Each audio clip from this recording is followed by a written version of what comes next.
Hello guys, magandang araw sa inyong lahat. Luzon, Visayas at Mindanao. Ganun sa mga muli yan. Shoutout sa natin guys. Para bagong araw, para bagong vlog na naman tayo. Meron ulit tayo gagawin ito. Mitsubishi Montero Sport na naman. Ayan, ang issue naman ito guys ay lumalangit-ngit. Ang lakas ng langit-ngit dito sa bandang kaliwa sa harap. Kaya ito guys, pansin ko dito ang kanyang shock lower bushing. Kaya ito guys, pansin natin. Bakal sa bakal. Ayan, nilagyan ko na siya ng WD-40 para lumambot ang ating pagbaklas ng tornilyo. At ito guys, nilagyan ko na rin dito sa taas. Ayan.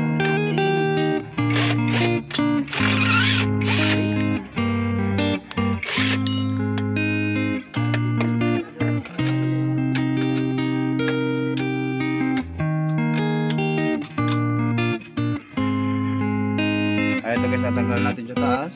Ayan, tatlo. Ito naman itong upper spin ko.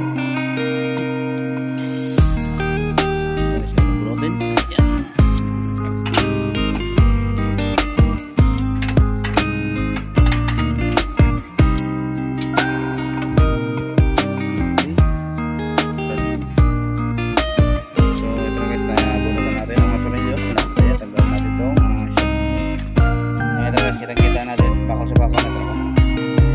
Yeah, ito guys ang pamihan siya ito lang ingit. Yan. Ingit. Yan. Okay. Ito guys, ako pati patagalin. Samahan siya kami atasin ang gagawin ng bushing ito. So ito guys ang bushing niya. Natanggal na natin. Ayan guys, kaya lupa ng ingit yan. Lupa na yan. Bakal sa bakal. Yan, tubo niya nagkaroon din siya.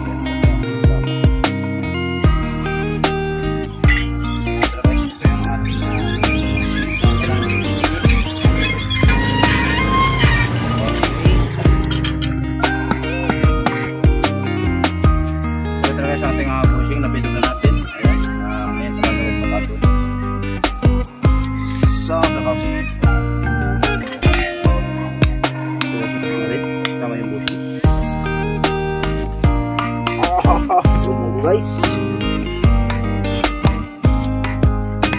balik pa.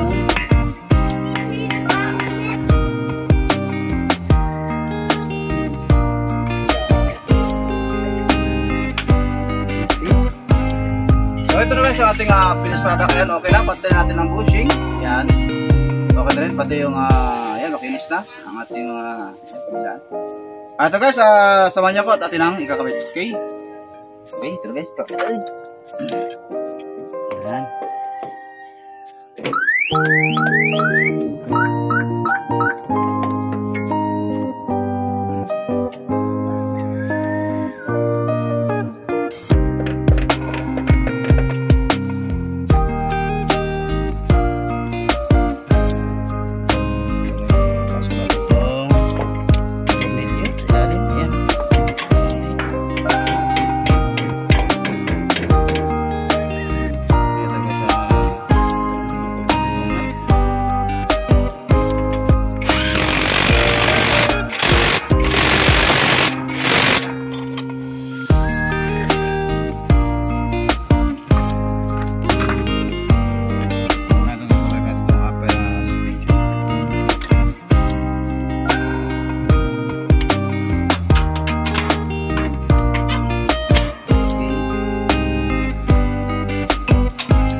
guys, ayan, maikpit na lahat ang ating pinaklas. Ayan, yung ating pinipit sa lower shock.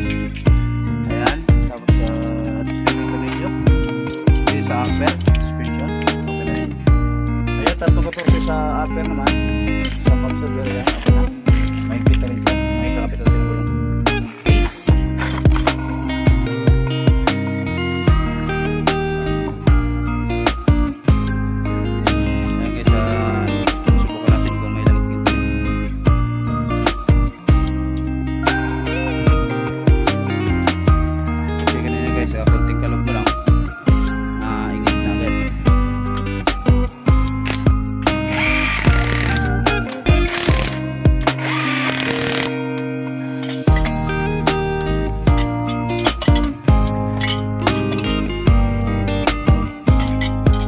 Pansin natin, wala na siya langit yan. Kanina kunting kalog lang. Lakas ng langit yan.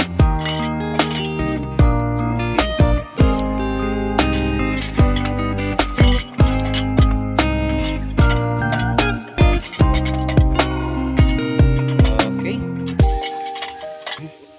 Ayan guys, okay na. Hanggang dito nating video. Maraming salamat yung panood. Ayan, kung gusto nyo para kakawa ng itong idea, please subscribe, like, and share. Thank you.